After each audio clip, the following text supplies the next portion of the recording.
Hi friends, good afternoon అందరికీ. ఈరోజు ఒక స్పెషాలిటీ ఉందన్నమాట. అది మార్నింగ్ నుంచి అయితే వీడియో చేద్దాం అనుకున్నా, కుదరలేదు. అది వచ్చేసి తెలంగాణ విమోచన దినోత్సవం. మీరు 2014లో తెలంగాణ స్టేట్ విడిపోయింది కదా, అది విడిపోయిన డే. అంటే తెలంగాణ స్వతంత్రం వచ్చింది, ఎప్పుడో వచ్చింది అది.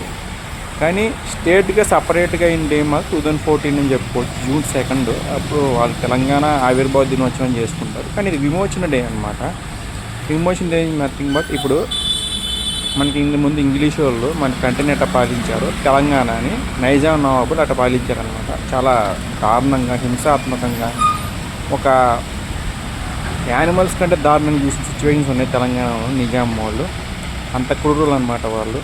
చెప్పాలంటే చాలా రూలర్స్ ఉన్నారు నిజామ్స్లో. పేరుకి తెలుగు ప్లస్ మొఘల్స్ కలిపితే ఎలా ఉంటారో అలా ఉంటారు. చెప్పాలంటే అంటే తెలుగు భాష మాట్లాడేవాళ్ళు ప్లస్ మొఘల్ టైప్ ఉంటారనమాట. మొఘల్స్ ఇండియా వైజ్ పాలిస్తే వీళ్ళు కొన్ని స్టేట్ వైడ్స్ పాలించారు, కొన్ని స్టేట్స్ వరకే. దాంట్లో చూసుకుంటే తెలంగాణ కావచ్చు, రాయలసీమ ఏరియాస్లో కొన్ని వీళ్ళ ఆనవాళ్ళు ఉంటాయి. ఇట్లా కొన్ని స్టేట్స్లో అయితే పాలించారు. అది సామంతరాజులు అనుకోవచ్చు మీరు, లేదంటే ఓన్లీ స్టేట్ వైడ్ కింగ్స్ అనుకోవచ్చు, అది మీ ఇష్టం. దాని నుంచి చాలామంది ప్రాణార్పణ చేసి ఫ్రీడమ్ కోసం ఎలా అయితే స్వతంత్ర యోధులు కష్టపడ్డారో, అలా దీనికోసం కూడా, విమోచన కోసం కూడా చాలామంది కష్టపడి తెలంగాణ అయితే విమోచించారన్నమాట. నైజామ్స్ నుంచి, నాట్ ఫర్ ఆంధ్రప్రదేశ్, నైజామ్స్ నుంచి విమోచన చేసుకొని చాలామంది కష్టపడ్డారు. లైక్ చాకలి ఐలమ్మ గారు కావచ్చు, ఇంకా తెలంగాణ యోధులు చాలామంది. గద్దర్ గారు అయితే పాటలు పాడుతుంటారు. ఇట్లా చాలామంది ఉన్నారు యోధులు. చెప్పుకోవాలంటే జానపద గీతాలు ఎక్కువ పాడతారు అన్నమాట తెలంగాణ వాళ్ళు. ఇప్పటికీ మన దసరా అంటే వాళ్ళు బతుకమ్మ పండుగ చేస్తారు. అంటే సేమ్ క్వాలిటీ, కాకపోతే వాళ్ళు బతుకమ్మ అంటారు, మనం దసరా అంటాం.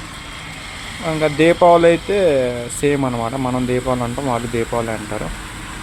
సో తెలంగాణ విమోచన డే సందర్భంగా ఆల్ తెలంగాణ పీపుల్కి విమోచన డే శుభాకాంక్షలు. నైజామ్స్ నుంచి విమోచించిన ఈరోజు చాలా చాలా కృతజ్ఞత పడాలని చెప్పుకోవచ్చు. అండ్ చాలా థ్యాంక్ఫుల్ అని కూడా చెప్పుకోవచ్చు వాళ్ళకి, పోరాట యోధులకి. అండ్ ఇదనమాట వీడియో. సో తెలంగాణ పీపుల్ అంటే ఖచ్చితంగా లైక్ చేయడం మాత్రం మర్చిపోమాకండి. అది ఇండియాలో కావచ్చు, తెలంగాణ స్టేట్లో కావచ్చు, ఆంధ్ర స్టేట్లో కావచ్చు, ఇండియాలో ఎనీ స్టేట్ కావచ్చు, లేదా వరల్డ్ వైడ్ కావచ్చు. ఎందుకంటే ఇది ఒక స్ఫూర్తిదాయకమైన వీడియో అనమాట. Thank you.